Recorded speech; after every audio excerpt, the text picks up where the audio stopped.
Welcome back to the mother effing show, guys.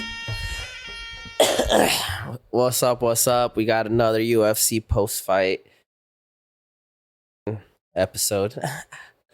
As you can see, your boy's not so sick anymore. Still coughing a little bit, but not so bad. So I can indulge myself in smoking some cannabis. As I said in the past, usually if I got some type of, if I'm sick and it's any type of cough or anything like that, I generally will stay away from smoking just because I got asthma and stuff like that. It starts hurting my lungs, and I just feel like it takes the recovery process a lot longer. So, as I said, we were back to smoking, and we're back to another episode. Welcome to the show, guys. What can I say, man? UFC on ABC Abu Dhabi. What a title. I'm just gonna call it UFC Abu Dhabi. Whittiker versus Ridder. What a fight, man. Whittiker, I mean, last time we saw him, he had his jaw snapped by Chimaev in the first 30 seconds. It's good to see him back. Well, we'll get to that card in a second. I guess I like to start from the beginning of the card. At least I don't go through all the fights. I try to, like I said in the past, I try to make this under 30 minutes. But I'll just go through some of the fights I liked and some of the things that stood out. First and foremost, Aaron Pico, his fight got canceled. He was supposed to fight Movsar Evlov. I was excited for this fight. Aaron Pico, he comes from California, Southern California. It's always good to see someone coming from California in general, and then coming from my part of California, you always got to represent, you got to support. For those of you that don't know who Aaron Pico is, he was a rising star. He got signed to Bellator when he was 16 or 17, and for his first year he couldn't even fight, so they basically just paid him to train. He was he started off as a high school wrestler. He was a really famous wrestler, got a lot of hype in high school and whatnot. And then he started taking boxing classes towards the end of his senior year in high school, I believe, or junior year. And he started getting Golden Glove championships and all this stuff. So there's a lot of hype for him. And, a lot of people expected a lot from him. He went into Bellator. His record wasn't too crazy. He had he was really young, dude. He had a couple wins, a couple losses. I think in his mid-20s, he kind of took a long break and kind of started going back to the drawing board. And then we didn't see him for a while because then the whole Bellator thing fell off, and he was acquired by UFC. So this is supposed to be his first fight in the UFC. But unfortunately, it was canceled. Maslov got injured. So that fight wasn't even rescheduled. They actually just pulled him out on Movsar, I'm sorry. And instead, Aaron Pico will be fighting Leon Murphy now at UFC 319. So that'd be cool. He'll be here in the United States. So that'd be tight. I'll be watching that one. I'll keep my eye out. Let you guys know what's up. There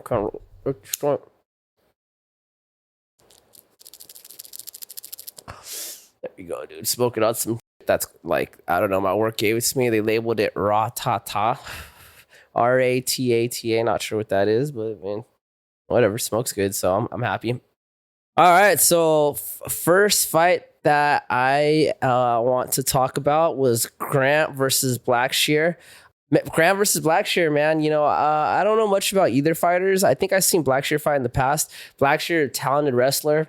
I mean, you can tell he's been wrestling for a long time. Great grappler. Striking wasn't so bad, but I think in this fight in particular, his wrestling is what stood out. In the first round, I remember, I think it was early on in the round, Blackshear went for a takedown, and Grant did everything he was supposed to defend it. He was able to pop his hips out, and he kind of was trying to turn away, but Blackshear just was relentless with it, and he kind of, I want to say he forced the takedown, but it wasn't sloppy. He forced it, and it was very clean and technical, and he was able to pick Grant up and then put him on his back. And he pretty much spent the whole rest of the round just on top of him, moving around. Not too much damage, but he definitely showed that he had the advantage on the ground. I honestly, after seeing that first round, I was like, oh, that's it. I don't gotta see anymore. I was like, Blackshear's got this. He's just gonna keep taking him down. And honestly, I felt like the striking was a little from the first round that it was kind of like a little bit in Grant's favor, but it wasn't like too crazy in his favor. Not like the grappling exchanges were. So I thought Blackshear had the skills to win that fight. But in the second round, man, early on, Grant starts establishing a striking, and his striking starts taking over. He starts throwing combination, keeping Blackshear on his back, dude, and honestly, that whole second round, Blackshear didn't even attempt a takedown at all, which was odd. I don't know if he was like conserving his energy or if he just was having a hard time timing. Was throwing like a 1-2 right kick. I think he threw it 2 times, and I believe it was like a head kick. Beautiful combinations, has very just beautiful kickboxing. So yeah, second round for sure went to Grant. Not much came from Blackshear. Third round. That's when Grant starts just running away with the striking, man. He's throwing combinations. Blackshear can't do anything. He's getting kicked. Dude, Grant was throwing like front kicks to the stomach, and then from off the same leg, he was throwing inside, beautiful kickboxing, really liked what I was seeing, technical stuff. I mean, dude looked like a kickboxer, honestly. Yeah, that was basically most of the third round. I think really what Grant was helping Grant a lot too was he was mixing up his shots. One, he was level changing really well. He would go for the head, he'd go for the body, kick the legs. Not only was he able to level change well, he was mixing up the power and combinations of his strikes. So he would throw like a 1-2 hardest with the 2 hardest, and then he would throw like a 1-2-3 super light with the 3 like hardest. And it just his overall striking was kind of like not allowing Blackshear to get comfortable, and ultimately that's what won him the fight. So my man Grant won. I can't remember what country's from, but I'm paying attention to the guy a little more. I think he was a little bit older too. I believe he was like close to his 40s. So that's cool to see. Shout out Grant. I'm interested to see more fights with that guy, dude. Obviously, me, I favor the strikers. Sorry, grapplers. No offense to you guys, but it is what it is. We like that. Dude, we like to see people get punched in the face. The combinations were just beautiful. His pressure was beautiful. So, hats off to him. Blackshear though, I want to see him win because I was like, I think I could have sworn he was American, and I'm just like, that's my dude. My dude's in Abu Dhabi. He's got the wrestling. Let's go USA. It's all good. You live by the sword, you die by the sword. Overall, that was a good fight, dude. And honestly, this whole card had like a lot of good fights. Like I know UFC's been kind of lackluster. It's kind of got me thinking, dude. There was this rumor going around that Dana's saving like the good cards for Abu Dhabi. And I don't know. I mean, it sounds like it could be true. True, I forgot who was saying that. Maybe it was Brendan Schaub. That will be talking a lot on Dana. A lot of it's facts, though. Can't be upset about it. But yeah, it was a good fight. And the next fight, Salikov versus Leal. Man, this fight was, Salikov, I remember I just saw him fight a few weeks ago. He's a Russian cat. Beautiful striking. I believe they call him like the Kung Fu master. I think I could have sworn he's from Dagestan too, but he's more of a striker. But yeah, Islam Makhachev was there to ruin him on. I think they're training partners or something. Or maybe they're related. Who knows, bro? Or probably both, knowing them. But anyways, yeah, honestly, the fight pretty much ended first round. Salikov threw a cross. Like this, Leo, he looked like he knew the danger that was coming from Salikov. He knew Salikov was like a Kung Fu type fighter. He liked to kick a lot. He liked the space and like favored the straight punches. So it seemed like his game plan was to just push forward and be in front, be in his face, and not allow him to get that space to throw those long shots. It worked for like a second, and then you see Salikov, he kind of like adjusted, and he turned the corner real quick, and then just threw a cross. Leon was coming in on him and just dropped him, knocked him out, dude, instant. Beautiful KO, man. Hopefully you got some type of reward for that. Otis, Oz. But Salikov, man, yeah, Russian dude. Put it on, bro.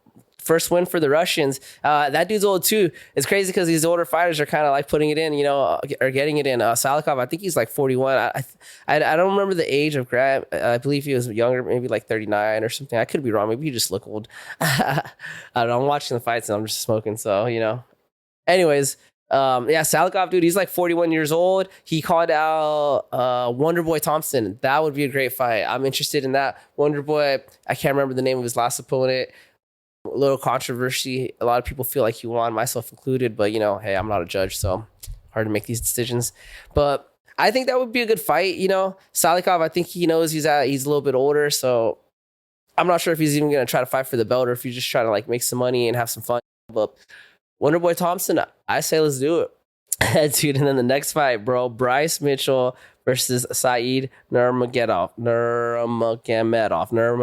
Man, these freaking Russians, their names are so freaking similar, bro. It's like I feel like they're all just related to Khabib or some shit. Bryce Mitchell, man, yeah. So he was in Abu Dhabi. He posted something about how they beat people in Abu Dhabi, beat him up in the locker room because apparently in the locker rooms out there, you're not supposed to get butt ass naked, which I don't know. I mean, out here, I haven't been to every gym in the world, but out here, at least in California, it's pretty uncommon to get completely butt ass naked in the locker room. I don't know. Maybe he had to change his drawers or something, but usually, like, if something like that were to happen, you'd probably tell people, like, hey, like, I'm about to take my drawers off, just to let them know. I don't know. Foreign country, though. Muslim. I'm not sure if that had anything to do with it, but yeah, apparently they beat him up. Anyway, so Saeed, I'm pretty sure he wanted to get one for his people. He had to get that respect back for his country. Bryce Mitchell. This fight was basically what you thought. Everything that you'd probably think it was. It was like basically a grappling exchange. Bryce Mitchell, he's coming down a weight class. He said that he felt like a lot of the guys he was fighting earlier were just too big, and so he's like, I want to try to. He's like out wrestle like some of these smaller guys. I think I'd do better. And yeah, man, he fought Saeed. Dude, Bryce, like right from the beginning, he was like all up in his face and he ate a freaking knee to his face, bro. Sent him. Dude, it looked like he almost got knocked out. It literally almost ended in the first round. Saeed threw that right knee from the clinch, dude, and you see Bryce Mitchell's eyes roll back and he fell on his back. And then Saeed got on top of him. He landed a few good shots, dude. Bryce, he survived, dude. And dude, I really thought he was gonna get knocked out. Or the fight was just gonna be called because he looked like he didn't have like any defense or anything, but he's able to keep his composure, grab him a few times, and he used his guard to kind of survive. He was on bottom, but he actually ended the round on top. After a while, he recovered. Sorry, it's coming to me now. The more I smoke, the more I remember. See, this is why marijuana is good for you guys. Yeah, Bryce Mitchell, he got dropped, and he was able to end the round with him in the more dominant position. He got up to his feet. He pushed Saeed against the cage. They're in a clinch exchange, and he was the one putting the pressure on him. Overall, I think it seemed like Bryce had the better grappling. He was the better wrestler. Saeed wasn't too far behind, but definitely Bryce was a little bit more just. See, I don't know if it was stronger than him or just more better than him, but he was able, once he got on top of him, it was hard for Saeed to get him off. But yeah, so that first round ends with Bryce surviving. Second round, Bryce takes Nurmagomedov to the ground, immediately works for Kimura, and he pretty much holds on to that Kimura for most of the fight. He kept switching between a Kimura and like a straight arm lock. I believe he landed a few elbows. Honestly, the thing with Bryce, though, it's kind of boring, bro, because he'll grab like a limb and you can't get out of it, and obviously the danger is there that if you don't defend it, something's gonna happen, But it's just Bryce is just waiting and holding on to you, trying to wait for you to make that mistake. I feel like if you were to kind of like work more elbows and knees, or kind of just chain his attacks, I like to watch the type of jiu-jitsu I like is when dudes will go for like a straight arm lock, or something, and when you go to defend it, they'll switch it to like a triangle or something. It's like they're I like when they chain their submissions. It's just a little bit more exciting for me. I don't know. Bryce isn't that type of dude. He just kind of holds and kind of forces in and waits for it. So yeah, most of the round went to Bryce just working that Kimura, a straight arm lock. That's basically how the fight ends. Like I said, it's mostly a grappling exchange. Third round, immediately Bryce goes for the takedown. Ends up on the bottom. Oh yeah, Nurmagomedov was able to flip him and reverse it. So he ends up on the bottom. It was cool. I guess it was just some grappling stuff. It was a lot of just Bryce laying on top of him to end out the round and stuff. But yeah, Bryce took the dub. That's just how he fights, I guess. I'd love to see a little bit more boxing coming out of him, but whatever. If it ain't broke, don't fix it. And at the end of the day, it's like I'm not the one in the ring. You want to win the easiest way possible. If your grappling is that good, then go ahead and grapple your way to victory. If you can win off a jab and only a jab, then there's nothing wrong with that either. But yeah, next fight, Shar Margomedov, bro. This guy, the one-eyed pirate. I've been watching this dude for a minute. I was excited when he got into the UFC. His style, he's got like that. Dude, he's also like a Dagestanian, but like a kickboxer. But yeah, he does it, I think, like very, very, very well. Like his kickboxing he's kind of like an in and out type dude. He looks for his openings. I mean, honestly, I wish he had a second eye, bro. If he had a second eye, I can only imagine the shit we'd see coming out of this guy. This guy does like, he throws like reverse heel hooks, spinning back kicks. I think it was his last fight. He won off of a double spinning back fist, which he practiced, which is so funny. You know, he's just a dynamic striker. Another kind of Anderson Silva, hands down, really fast in and out. But yeah, he was fighting Barrio. I don't know what country that dude's from, but dude, Barry, he's kind of like more of a traditional fighter. He kind of likes to stay in his guard and then keeps short combination with a lot of power. He's the type, kind of like a Peter Yan type fighter. I think was he Russian or something? I don't know. But yeah, it's kind of similar to like a Peter Yan, just not as dynamic. He's more kind of simpler with his striking. But that's the type of way he likes to fight. It looked like, at least from what I saw. But yeah, first round, Barry, press forward, good strategy. You know, that's usually the strategy when you're fighting a guy with like a lot of dynamic striking like that. It's like you want to take away that space, and like, you know, so much of that kung fu fighter, like people that do weird shit. You want to keep them on their back foot and try to work your combinations on the inside. You know, but yeah, Barry gave no space, goes for some clench exchanges. Magomedov, he lands a few kicks. That was the other thing that Barry kept trying to do, is he kept trying to clench, and he was doing pretty good at holding him like down and shit, but every once in a while Cheryl would like land an elbow or two, dude, and that was like, dude, those elbows were just slicing, bro. Cheryl, he spent a lot of time in Thailand for this camp, and I think it definitely showed in the fight. But yeah, that's basically the first round. It was Barry just kind of pressing forward and trying to clench a lot, and Magomedov was just landing a lot of kicks, like leg kicks, body kicks, you know, stuff like that. Second round, Magomedov starts the round landing like a load of kicks, just like he ended the first round. Magomedov, he's like landing kicks, and Barry, he goes in to try to clench him. I think if I remember correctly, Sharon Magomedov was able to kind of like fight his hands and then kind of step off, and he threw that front elbow, front left elbow, I believe it was. I could be mistaken. I'm kind of high. Maybe he was from Southpaw, but it ends up cutting him on the top of the head. This is beautiful. Not on the face, but on the head. He starts bleeding immediately. You know, that's kind of how that round ends. Oh, yeah. Actually, no, my mistake. He does that in the beginning of the round. Baryuk ends up dropping Magomedov with the cross, dude. I can't remember if he was like on one foot or something, but yeah, he lands a cross and he drops him, dude, and his eyes are open. Dude, completely changes the trajectory of the fight. Like before that, Magomedov was like winning, sliding in and out, throwing a bunch of kicks. Like he was getting hit on, and Baryuk started like just shelling up and backing up. And then he lands that cross, and all of a sudden now he's just pressing forward. Cher's kind of like running away, kind of like trying to regain. Oh, it was an uppercut, by the way, not a cross. Yeah. Uppercut lands straight on his nose, busted it open. Barry starts clenching, throwing uppercuts, shots to the body. Oh, no, actually, yeah, some knees. And then they have a couple exchanges like that. And then Cher, the bullet, ends up landing a knee in the clench. Barry goes to grab him. He throws like a knee to his body. And honestly, that was a lot of those clench exchanges. That was the difference between Magomedov and Barry. Was it seemed like Magomedov was more comfortable with throwing like knees to the body, knees to the back of the legs, you know, whenever you would find opportunities for elbows, you know, whereas Barry, it looked like he was kind of just using the clench to push him back, and then he would try to like throw an overhand or try to take him down or something. But it was kind of like just a lot more action coming out of Magomedov from the clench, you know. Magomedov started timing like flying knees. The first one kind of didn't land that hard, but then the second one landed hard. The third one he threw landed like even more clean. And he starts landing good low kicks, throwing knees, good low kicks. Yeah, so Sharon Magomedov, he ends up winning that fight. It was a very good fight, exciting to watch, maybe fight of the night. Honestly, the marijuana helps. The marijuana give it, and the marijuana take it. Sometimes it helps you remember things, and sometimes I forget. But I do remember that at this point in time, I was thinking this was fight of the night. A lot of back and forth. Honestly, like there was moments where Magomedov was winning, and then he would get hit a couple times by Barry. Great fight. I mean, like I said, dude, I wish we could see Magomedov with two wise man, Dana White, make it happen. You will get your return tenfold, believe me. But yeah, that was the Shara fight. Every time Shara fights, man, I always gotta check in. Dude, he landed a reverse hook kick at one point. That was tight. And a reverse hook kick. Just a lot of like kick combinations. You know, I like that stuff. Teeps to the body. That I remember the teeps to the body were helping a lot too.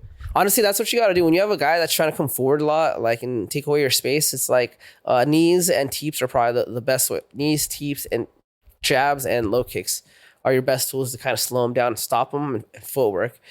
Good fight. Next fight, man. Peter Yan versus Marcus McGee. Peter Yan, one of my favorite fighters. Obviously, this dude, Muay Thai fighter, trains with American Top Team, Tiger Muay Thai.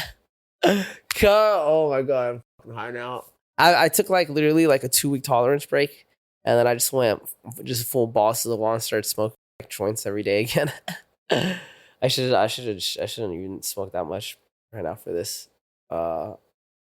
Anyways, Peter Yan versus Marcus McGee. Honestly, this fight, I wasn't sure if Marcus could hang with Peter Yan. You know, that was like a big gap in like experience, you know, or at least at least in the rankings, right? So Marcus McGee, he's ranked like number 13 or something, and Peter Yan's ranked like number 3. Pause.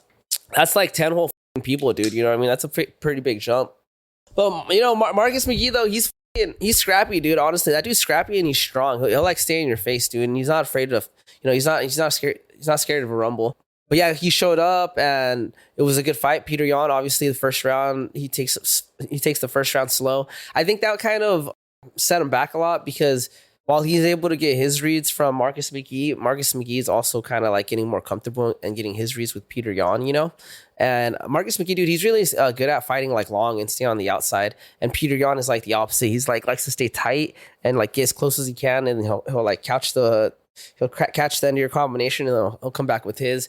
Not really a volume guy, more of a power guy. But damn, when he lands, and he's, you know, pretty accurate usually. So there's that.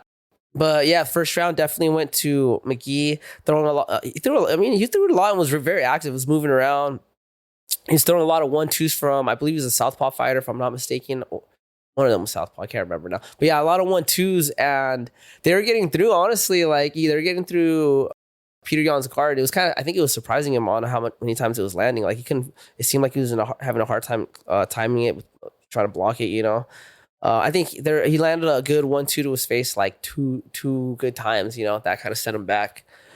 Yeah, McGee started mixing in some body punches too against Yan, who throw that 1-2. Yeah, he was southpaw 1-2, and then right to the body while Peter Yan's all with his high guard. Honestly, that's what McGee should have done. Is he should have got like that. That would have been a good strategy, was to go for Yan's body a lot, because he likes to be like this, just up here protecting his face and stuff, you know. Throw like a quick 1 to his body and just level change like 2 to the body. But yeah, first round is pretty much like I said, mostly McGee. Second round, actually it was the second round when McGee landed those 1-2s 2 times into the body. My bad. I wrote some notes down here, just stuff that I like that I messed that part up. But Peter Yan, he starts getting more active. He ends up splitting McGee with I think it was across to his face, just straight across. Dude, I mean, honestly, Peter Yan from first round to second round is like scary how quickly that changes. Like in the first round, he's kind of tagging you and blocking. He might throw 1 or 2 strong shots, but then once round 2 starts, it's like everything he's throwing at you, he's trying to kill you with. He's just like, and he's so like technical, and even when he misses, he doesn't throw himself so far off bounds. So he'll go off bounds, but he's not like spinning all the way around. He's like, whoosh, and he's able to just recover and then just kind of shell up, dude. That's pretty much his style, you know, just shell up and fire back. But yeah, second round, you kind of start seeing Peter Yan take over. He starts pressing forward now and pushing McGee back, actually. And McGee started working a lot on his back foot, like starting the second round, actually, now that I remember. Yeah, third round, all Peter Yan. Yeah, third round. Oh, yeah, third round was kind of lame. Now I was like reading my notes, dude. Third round, early on, Peter Yan ends up getting body lock, and he has McGee against the fence. They're both pretty tired at this point. They kind of got tired in the second round. The second round was really fucking magic with that. You guys got to watch that second round. But he has him, and he's kind of just like kneeing the back of his thighs pretty much for most of the fight and kind of not letting him out. That's pretty much how the whole third round went. I kind of wish he would have separated at like the last minute and just kind of used more of his like Muay Thai and just boxing, because that was honestly like looking really good for him. And you know, we're here to watch the fight. But I get it. Peter Yan, he's getting older. He's ranked number 3. He wants to try to secure a title shot. So he's like, I'm just trying to win this as easy as possible, taking the least amount of damage, and hopefully I can contest for the title or something with the next fight or two. You can't hate on him, bro. You can't hate on him. But old Peter Yan would have never. We'll call that the Aljo effect. But old Whittier would have never. He would have just tried to kill you the whole time. And but yeah, you know, he couldn't put out Cork McGee. Cork McGee, I think even though he lost that fight, I think we saw a lot. I think we saw the potential that he has. And honestly, even though he wasn't he wasn't able to beat Peter Yan, I think he should be ranked a little higher than the number 10. Like, I mean, there's no reason he shouldn't be or 13. There's no reason why he shouldn't be in the top 10. So we'll see what's up with that. That was weird. Stop recording, but we're good.